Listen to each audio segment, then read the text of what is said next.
There's a lot going on today here, you heard? On the Lockout Facts. It's a whole lot.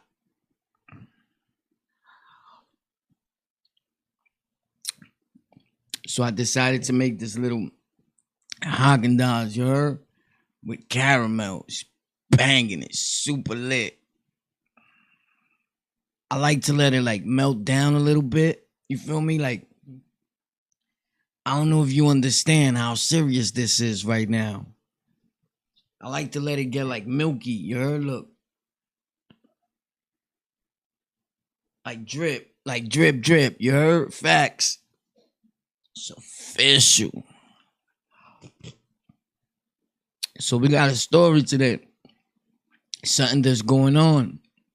I meant to put it out earlier, and I showed like a little quick review on the prison situation and this man that's been incarcerated for over 40 years. Guess what he did?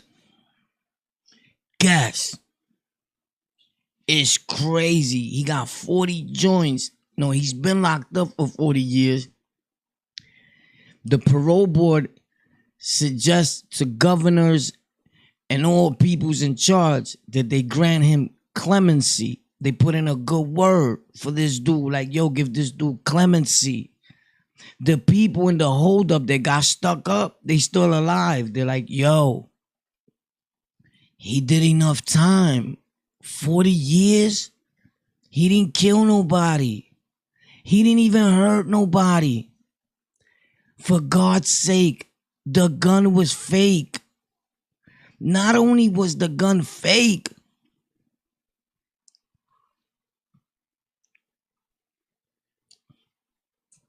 it wasn't even like a BB gun, no pressure gun. You get me? It was a water gun. All that and a whole lot more. Here on the Lockout. Thank you for tuning in. We all special people, including Rolf, that we about to talk about.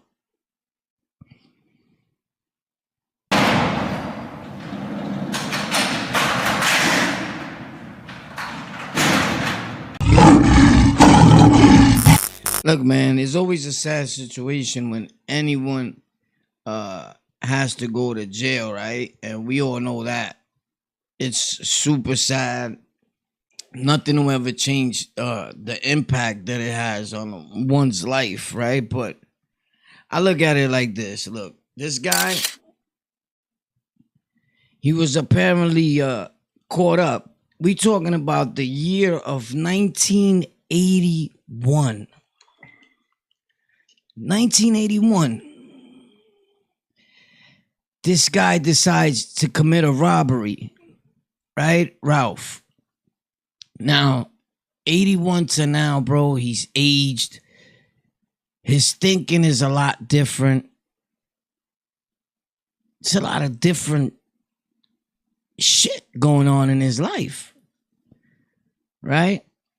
So, I don't know what the law is in Arkansas because different places, they stricter than others. I could guarantee you one thing's for sure and two things for certain, that if that would have happened in New York City,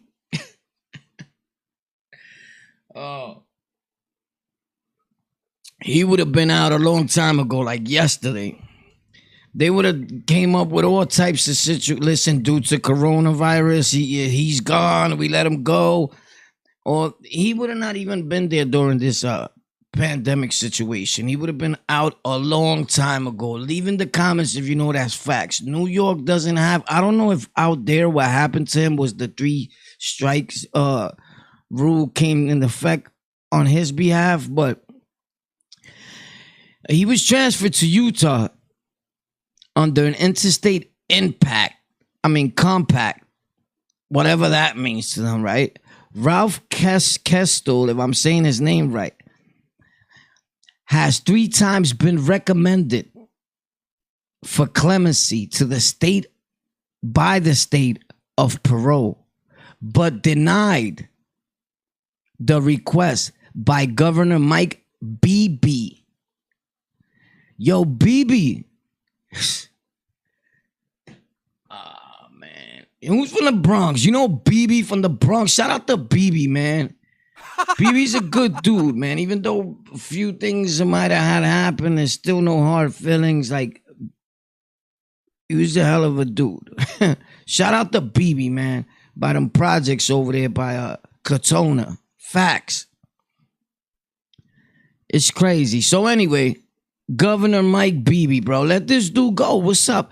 So now people are starting to say, like, who did he piss off? Who did Ralph piss off? Because, bro, a water gun, like, people are focusing on this case now. But, yo, it took 40 years for people to focus.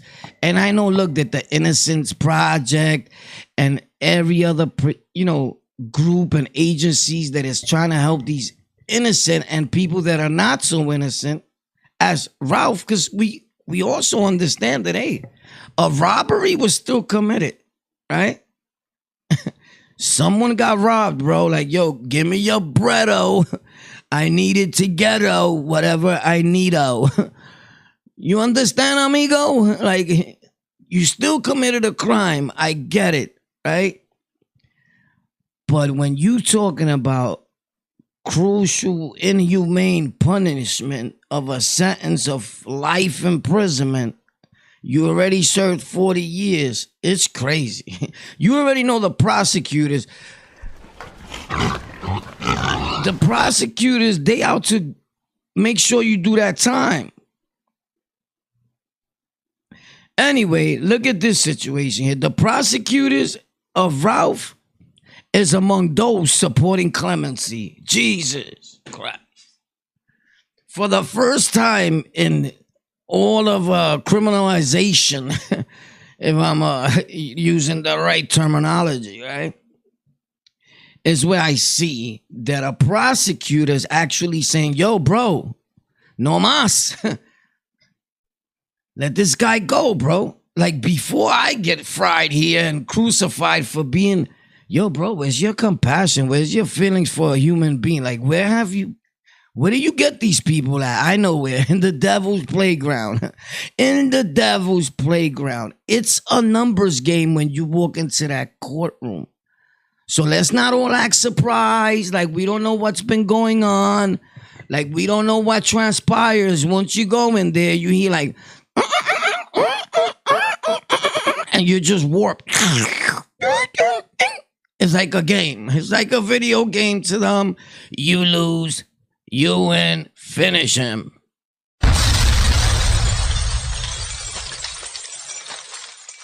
For the smallest of thing, but here comes somebody that just did the most gruesome things in the world. They're like, Mr. Judge Renaniski is going to be released on his own recognizance based on the fact that he has whereabouts to live. He's held a job for the last 5 previous years, and they let him go, bro. And you're like, yo, what the? Right? Here comes little old you or me. I'm stepping on now. Right? What's up? He looks at you. You remind him of the little punks that be in the corner by his neighborhood on his way driving to work. He sees them in the hood, whatever. And it's like, bro, you're getting fried. Yeah, you've been arrested in 1 year on 2 previous occasions. In one occasion, a Samaritan almost got really hurt. You have no care for humanity. No one still got hurt, almost, right? And they're going to keep the streets safer by keeping you away because you have a history, a criminal history. What I've always learned out of criminal history and situations like that is that a dude that has never had a criminal history has a more chance of committing a homicide than one who has previously been incarcerated numerous of times. Because you're like, let me chill, bro, because they're going to fry me next time. Somebody that's never been locked up is like, bro, I'm going to get probation once I blow your face off. Facts. I never been locked up. You get what's going on here, but no. Okay, so anyway, right? Because we go all over with it. But we always come back here to On the Lockout. So he advocated for years for the, he supports the clemency. His release has been advocated for years by the victims of the robbery. I said that before. The victims are with it. Like, yo, what's up? Let's let this dude go. So many people are fighting for him. Bro, he's 70 years old now. He's 70 years old. So what was he when this crime was committed? How old was he? This is in 81. We in 2001. This 40 years ago. What was he? 30? Brapa, you should be ashamed. 30 years old, you were still committing robberies, though? You a wild boy, Ralph. You heard? Yo, Ralph, you was wilding, though, bro. They had to put the brakes on you, bro. You was going in. You was 30 doing robberies, though? Let me stop fronting, bro. I was 40-something. Still, I just did a robbery yesterday. Nah, I'm only playing. The YouTube police is gonna come. You don't know, Raz. Yeah, you know this YouTubers committing robberies at night. Listen, let me stop, because they'll frame a whole case on you. They'll be like, it wasn't just entertainment, it was real. Who knows? I might get thirsty tomorrow and literally have to go. Listen, let's stop, because shit becomes real, right? Oh my God, bro. But honestly, I was committing robberies at past my 30s. Facts. So I'm not the one that could talk like that or shouldn't talk like that. Like, I don't know what was his situation. For the most part, I know one thing. He was caught in the devil's grips, and the devil got the best of him. Boom. And the devil sent you to the devil's house. You heard? Facts, which is prison, jail, and institutions. It's nothing but devilish stuff going on in there. There's no rehabilitation. Is just straight incarceration to destroy humanity and the whole nation. This is just the facts. There's no, you're gonna come out a better man. Those cases are very rare. They exist, but they rare. And I don't think it's so much change for a lot of people. I think it's, you shook. You shook. They shook you up. You went in there. You were scared to death. And now you feel me? I don't know if it's changed. Because some people come out and you be like, oh, he's doing great now. Yeah, he's just doing different type of crime that doesn't get him as caught as fast as his last MO status did, right? So anyway, while in prison, Ralph has worked in previous things. He's worked in paralegal for local Arkansas firms and all that. Like well-known firms, not just for the prison, the institution. He's worked for firms, like firms that are lit, like lawyers out there, right? He's edited the penitentiary newspaper. It's, he's editing, bro. He's doing journalism and stuff like that. It seems great, right? The Long Line Winter and filled lawsuits in an attempt to win privileges or uphold the rights of himself and fellow inmates. So now he's become like a fellow inmate advocate. You know how that goes, right? He's earned 3 associate's degrees. Wow. You understand what's happening here? He's earned 3 associate's degrees and enough college credits to be shy of multiple bachelor's degrees. Oh my God. This guy makes a fucking Harvard student and everybody else in society look like a small fry. Like, what are we talking about here, bro? But I get it. I've been in prison. I've been upstate. I seen the dudes go from not wearing no glasses to the next day he goes to the visit floor. He's wearing specs and he's like, what's up? Yeah, well, basically, babes, I've just been trying to maintain and I'm changing. I'm going to school here. He's like crazy professor. And then you release him and boom, he blow. I get it. I understand that. But people do change. Everybody's not the same. Therefore, we can't treat every case alike. Because every case carries a different number if you just want to categorize us as that. None of the numbers are the same. We all have a different number. We all have a different date. Our lives have all different expiration dates, right? A man's life is worth a lot more than $264, bro. Facts. Jones, funding CEO of Reform Alliance, which seeks to overhaul probation and parole programs, told the Daily Beast, when people make bad decisions, society should make a good decision about how to correct them and get them back on their way. I'm on my way. I'm on my way. And I don't know what to do. That's crazy. That's crazy. But that's crazy. But it's facts. Right? Obviously, Ralph made a bad decision, but society made a worse decision in throwing his entire life away over that one day. Right? I don't think that anybody should think he hasn't more than repaid his debt to society after decades of being behind bars for an offense that didn't cost anyone's life. You feel me? Like, it's crazy. Nobody's life was taken, bro. But then again, I also understand, like, regular people that are watching right now, like, bro, he robbed somebody. People got mentally,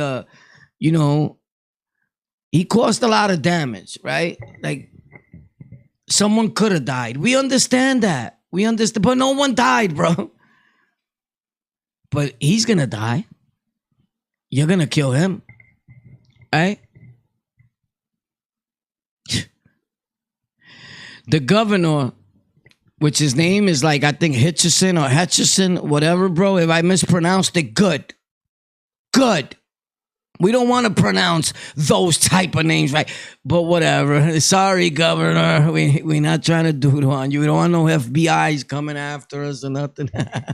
But anyway, he seems like he's okay with it. He seems like a good dude, this other dude, right? He has occasionally speaking on favor of justice and system, the justice system reform.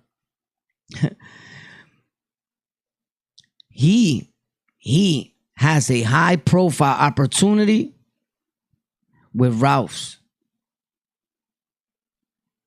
to act. You understand? He has a high profile opportunity with Ralph's case to act, where people will be like, oh, it's lit. He did it. But I'm a little confused when it comes to this story, right? Because I'm seeing like BB, right? Like BB's like the governor but the predecessors and dudes that came after them. I get it. But BB is like the number one dude that was named in here. Like that governor. And I guess he was the governor at that time. Leave in the comments if you know who was governor at that time, if you know anything about this case, or have you ever heard of this case. But it's sad, bro. Duke goes into a Taco Bell restaurant. Boom. Yo, all right, everybody shut the fuck up. It's a robbery. You sit down. You stand up. Boom. Gun pointed in your back. Obviously, you didn't see it because it was a water gun. You would have seen it was of color. Whatever. And guns come in different colors nowadays, too. Don't get it twisted. It's 2021, boy. Facts. Dudes think they're actually playing in a video game. They beautiful. They have different colors, bro. And I didn't even mean to say, we're not glorifying gangs, guns, or violence. Never that. But it's a problem that is persistent. So anyway, let it be known if you even heard of this case, and he runs up in there. It's probably, of course, of color. And 81, I mean, it's a water gun, bro. Imagine the year of 81. How water guns were then, bro. Them shits were plain. Like, you could tell that's a water gun, bro. You feel me? I don't remember too many water guns looking like now, like a machine gun, and you get to pump it, and the pressure comes out hard. None of that. They were like little water guns, like, I wet you back. You know what I'm saying? They sucked. The water was leaking out the bottom of them. It was hard to use, bro. You're better off just throwing Duke in the pump. Like, whatever, right? Or just hitting them with a water bottle. Right? But anyway, the whole thing is this. He goes up in there. Boom, it's a robbery. Oh, my God. Give me the money. You know, he probably saw a few bucks. $264 is not a lot of bread. I think what made this case so bad for him and why he got hit off with so much time, of course, is if you look back at his criminal history, he's probably been incarcerated previous times before. He probably had just finished getting sentenced for a robbery. I didn't do all that research on it. If he ever was locked up for a robbery before that, you know, but maybe you can, and leave it in the comments if you're nice like that. You heard? I might need you to work over here on the lockout then if you're doing all that researching, you heard? But I ain't gonna sit here and lie and say I researched it really good to find out if he ever been locked up. He got 27 convictions. Nah, that's actually me. I spoke to my lawyer yesterday. Facts. No, actually, he said, you've been locked up over 26 times, and you got over 17 convictions, as I see right here. He said, again, it could be lower, it could be higher, but as of right now, this is what I see. Plus this open case. Sad, right? But this is all this. And this is all I have to say about this. At the end of the day, people lose. I'm pretty sure if he has a family, they want to see him. It's been years. The people that got robbed, they forgive. They seem to be pretty good people. And I think that's what I found cool about this story. Is that when I heard, wow, they was trying to forgive him. They actually standing up and saying like, yo, bro, enough is enough. He didn't kill me. He didn't hurt me. He just took the money. He left. It could have been worse. Obviously, he was in desperate need for something. And 9 times out of 10, drugs play a big role in that. Hopefully, he is a changed man. And hopefully, he'll get an opportunity, whether it be his second chance, his third chance, or his fourth chance. It takes some of us longer than others to figure out what we really want to do in life and who we really are. Hopefully he found himself in there and he won't come out to continuously live the life of crime. In 2001, there's not too much you could get away with. There's On the Lockout. Thank you for tuning in. We got a whole lot more stories coming up. I just want to leave you with this one and stay on that topic. Man holds up, sticks up a taco restaurant for $264 and has served over 40 years and wants to come home to his family. The robbery was done with a water gun. No one was hurt. Do you think the laws should change on that? They're a little too strict with that. Even if you get used to a stick up with a water gun, it's considered a violent crime. In New York too. Even if you do it with a stick and you put it on his back and you like, freeze, don't move. It's what appeared to be. You don't need the gun. It appeared. Did you think it was a gun? Boom, they put it in writing. So-and-so, Warpath did a robbery with what appeared to be a gun. That's crazy. Them laws are just made to like, you know what? All you Puerto Ricans and all you black dudes, just go up in there and sit down for a long time. It's about money. Let's get it on the lockout.